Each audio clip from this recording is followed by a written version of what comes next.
Hello guys, I am Pragya. Welcome to my channel. I hope you all are good. Start करते हैं आज का topic. आज के टॉपिक में हम बात करेंगे फंडामेंटल राइट्स के बारे में, मतलब अपने मौलिक अधिकारों के बारे में। इंडियन कॉन्स्टिट्यूशन ने हमें 6 फंडामेंटल राइट्स दिए हैं। आप जानते हैं इन्हें फंडामेंटल राइट्स क्यों कहा जाता है? फंडामेंटल राइट्स को फंडामेंटल इसलिए कहा जाता है क्योंकि ये हमारे देश को और भी डेमोक्रेटिक बनाते हैं, मतलब गणराज्य बनाते हैं। ये हमारे ऑलराउंड डेवलपमेंट के लिए ज़रूरी हैं और ये ह्यूमन डिग्निटी को प्रिजर्व करते हैं, उनकी रक्षा करते हैं, इसीलिए इन्हें फंडामेंटल कहा जाता है। अब बात करते हैं क्या फंडामेंटल राइट्स को अमेंड किया जा सकता है। आर्टिकल 368 के अकॉर्डिंग फंडामेंटल राइट्स को अमेंड किया जा सकता है, लेकिन वो तभी तक अमेंडेबल है जब तक वो हमारे कॉन्स्टिट्यूशन के बेसिक स्ट्रक्चर को इफ़ेक्ट नहीं करते। अगर कोई राइट हमारे कॉन्स्टिट्यूशन का बेसिक फीचर है तो हम उसे अमेंड नहीं कर सकते, उसे हटा नहीं सकते। आइए अब बात कर लेते हैं 6 मौलिक अधिकारों के बारे में। फर्स्ट है राइट टू इक्वलिटी, समता का अधिकार। सबसे पहले बात करते हैं आर्टिकल 14 के बारे में। आर्टिकल 14 ये कहता है कि हमारे देश के जितने भी व्यक्ति हैं वो सब कानून के सामने बराबर हैं, इक्वल हैं। अगर देश में कोई भी कानून बनता है तो वो सबके लिए समान होगा। आर्टिकल 15 ये कहता है कि हम किसी को भी उसके जाति, धर्म, लिंग या उसके जन्म स्थान के आधार पर उसके साथ भेदभाव नहीं कर सकते। ऐसा करना हमारे देश में अपराध है।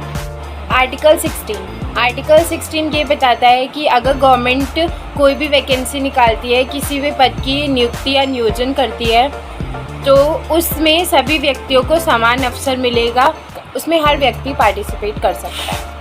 आर्टिकल 17 ये कहता है कि हमारी कंट्री में अनटचेबिलिटी अबॉलिश है, अस्पृश्यता हमारे देश में दंडनीय अपराध है। आर्टिकल 18 में ये बताया गया है कि हम कोई भी टाइटल यूज़ नहीं कर सकते। सिर्फ 2 टाइटल हैं जो हम यूज़ कर सकते हैं, उनमें आते हैं एकेडमिक और डिफेंस। एकेडमिक में आ गए डॉक्टरेट, इंजीनियर, और डिफेंस में आते हैं कैप्टन। अब बात करते हैं हमारे दूसरे मौलिक अधिकार के बारे में, राइट टू फ्रीडम, स्वतंत्रता का अधिकार। इस राइट को आर्टिकल 19 to 22 तक डिफाइन कर रखा है।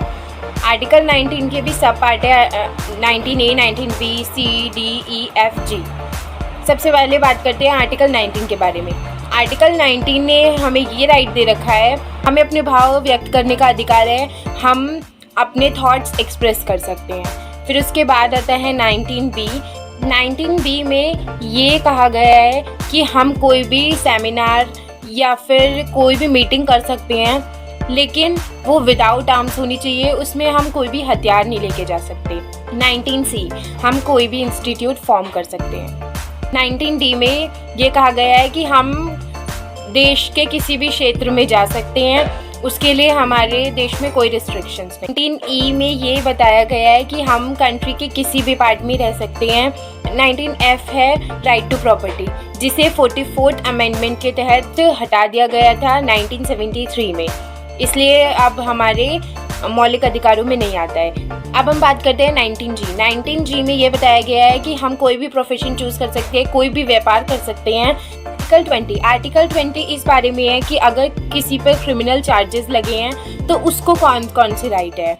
जिस पर्सन ने क्राइम किया है तो उसके क्राइम के लिए सिर्फ एक ही बार सज़ा दी जा सकती है, और जिस वक्त उसने क्राइम किया है उसको उसी लॉ के अकॉर्डिंग किया जाएगा। उसके बाद अगर लॉ चेंज हो गया है तो उसको उसके अकॉर्डिंग पनिश नहीं किया जाएगा। सपोज़ 2019 में किसी पर्सन को अरेस्ट कर लिया है, पे क्रिमिनल चार्जेस हैं, जिस टाइम पर उस क्राइम के लिए उसको 2 महीने की सज़ा है, और 2021 में उस क्राइम के लिए जो टाइम पीरियड 2 इयर्स का है, तो उस पर्सन को 2019 के लॉ के अकॉर्डिंग सज़ा मिलेगी क्योंकि उसने उस टाइम पर क्राइम किया है, और वो पर्सन अपने लिए खुद गवाही नहीं दे सकता।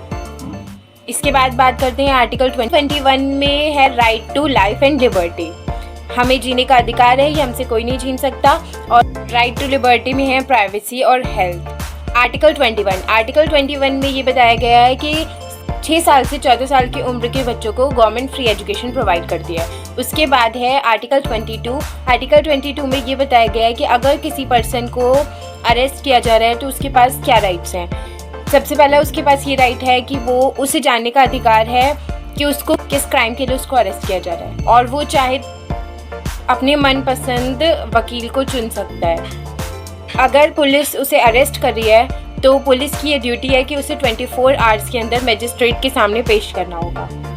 थर्ड फंडामेंटल राइट के बारे में बात करते हैं, राइट अगेंस्ट एक्सप्लॉयटेशन, शोषण के विरुद्ध अधिकार। इस राइट को आर्टिकल 23 और 24 में डिफाइन कर रखा है। सबसे पहले बात करते हैं आर्टिकल 23। आर्टिकल 23 में ये बताया गया है कि हम किसी भी पर्सन को as a commodity, as a good use नहीं कर सकते, उसका व्यापार नहीं कर सकते और बंधुआ मजदूर नहीं बना सकते, उससे ज़बरदस्ती काम नहीं करवा सकते। आर्टिकल 24 में ये बताया गया है कि 14 साल से कम उम्र के जो बच्चे हैं उनसे ऐसी जगह पर काम नहीं करवा सकते जहाँ पर उनकी जान को खतरा है, जैसे कि फैक्ट्रीज़ में और माइंस में, ऐसी जगह पर काम नहीं करवा सकते। फोर्थ राइट है right to freedom of religion, धार्मिक स्वतंत्रता का अधिकार।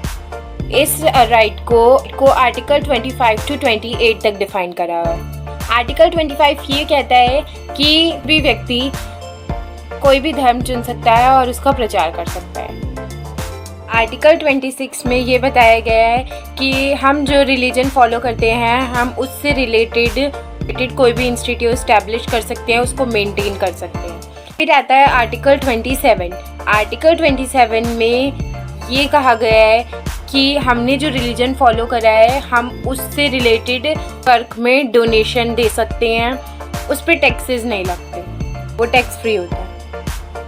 और आर्टिकल 28 में ये बताया गया है कि हम अपने रिलीजन से रिलेटेड अगर कोई रिलीजियस मीटिंग हो रही है तो हम उसमें पार्टिसिपेट कर सकते हैं, कोई धार्मिक सभा है तो हम उसमें भाग ले सकते हैं। फिफ्थ हमारा राइट है कल्चरल एंड एजुकेशनल राइट, संस्कृति एवं शिक्षा संबंधित अधिकार। इस राइट को आर्टिकल 29 और 30 में डिफाइन किया। आर्टिकल 29 माइनॉरिटीज़ के बारे में बताया गया है, अल्पसंख्यकों के हितों के संरक्षण के बारे में कहा गया है कि अगर माइनॉरिटी कम्युनिटी के लोग चाहें तो वो अपने रिलीजन को, लैंग्वेज को, कल्चर को प्रिजर्व कर सकते हैं और सिर्फ उनके जाति, धर्म, लिंग और जन्म स्थान के आधार पर उनको किसी भी गवर्नमेंट एजुकेशनल इंस्टीट्यूट में जाने से नहीं रोक सकते।